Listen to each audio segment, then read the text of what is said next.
Welcome to the ArmaniTalks YouTube channel. I'm your host, ArmaniTalks. In this channel, I'm helping you level up your communication skills. And if this is your first time on the channel, be sure to hit that subscribe button right on below. This episode is titled, Why Do Friends Grow Apart? A lot of us, we make this mistake in thinking that the only way that friendships can end is due to malice. Now granted, this is often the case. There was some sort of malice, ill intent that was involved. Maybe this particular friend of yours stole something from you and you found out. Maybe this person was gossiping about you, saying a lot of bad stuff, and you found out. They were spilling your secrets.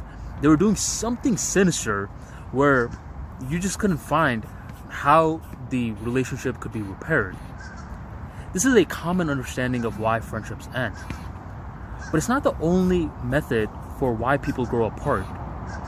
When people grow apart, it doesn't always have to be due to malice. Oftentimes, it's actually because of a physical reason as well as an emotional/mental reason. On a physical reason, it's exactly what it sounds like. It's when one friend moves to a different town, different state, who knows, a different country. And it just so happens that both friends are not making the efforts to stay in touch with the other person. There always needs to be at least one person who is initiating contact to make sure that the relationship is holding strong despite location barriers. But another reason that friends grow apart is due to a mental and emotional reason. And this is a fancy way of saying that the content of the conversation has changed. A lot of the times we're focusing on just the act of conversing. We believe that being in a conversation means that, well, since you're talking to the other person, all must be well. But very few times we focus on the content of the conversation. What are you guys talking about? And when you start to ask yourself this question, you'll start to understand why a lot of these people that you used to be close with are no longer people that you're close with nowadays.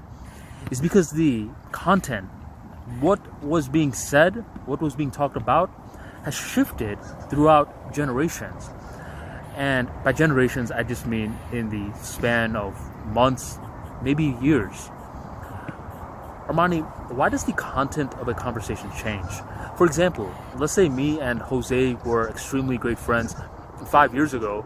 How come I don't have anything to say to him nowadays? It's due to differences in priorities. For certain individuals, let's just say you are an individual that's trying to improve yourself in one way, shape, or form. You're trying to improve yourself in terms of business, finance, knowledge, something of that form, while Jose is more on standby mode. And the truth of the matter is that there's no such thing as a standby mode. You're either going up or either you're going down. The worst thing that can happen is you're sometimes going up, sometimes going down, giving the illusion of standby mode, because this causes the mind to fuss and get worked up over little things.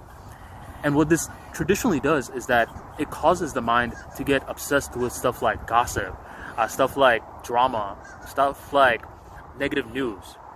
Okay? So if this Jose fellow thinks that he's in standby mode, in reality, that's code for he's getting obsessed with gossip, he's getting obsessed with drama and negative news. Which means that if this is what he is getting obsessed with, what do you think is going to happen the next time you two interact? The content of the conversation is going to be disrupted because you guys just have different values right now. You, the person that is trying to improve in terms of business, knowledge, or finance, or anything, just trying to go upwards. Okay, that's the direction you're trying to go upwards. You're going to have a completely different set of interests and conversation materials versus someone who's just going on standby mode. So this is why a lot of friends grow apart.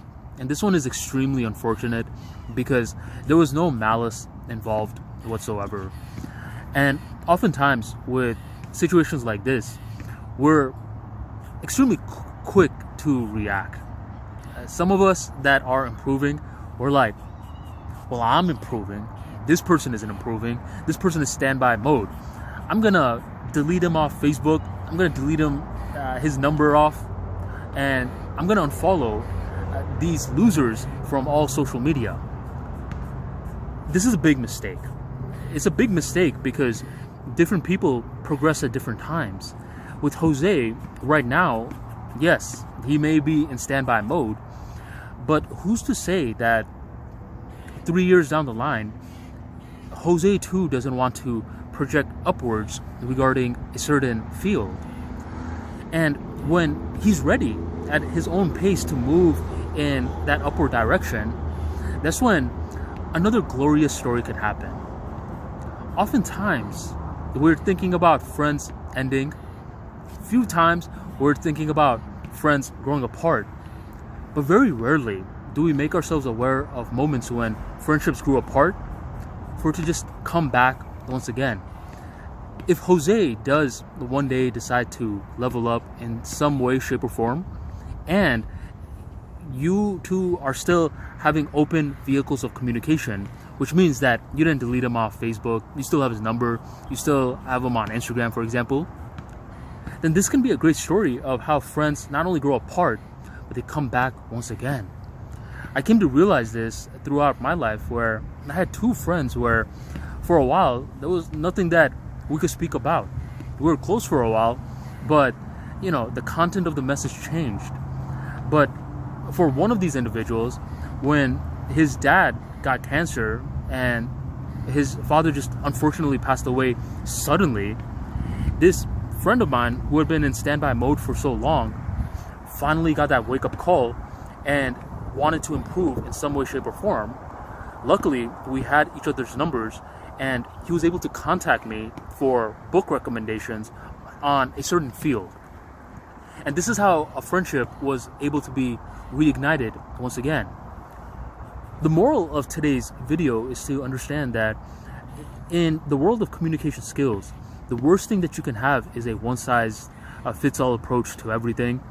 And a lot of the times we have that one-size-fits-all approach to many things because we're ambiguous with our emotions. We think that you could either just feel happy, sad, and that's about it. Things could be right or wrong.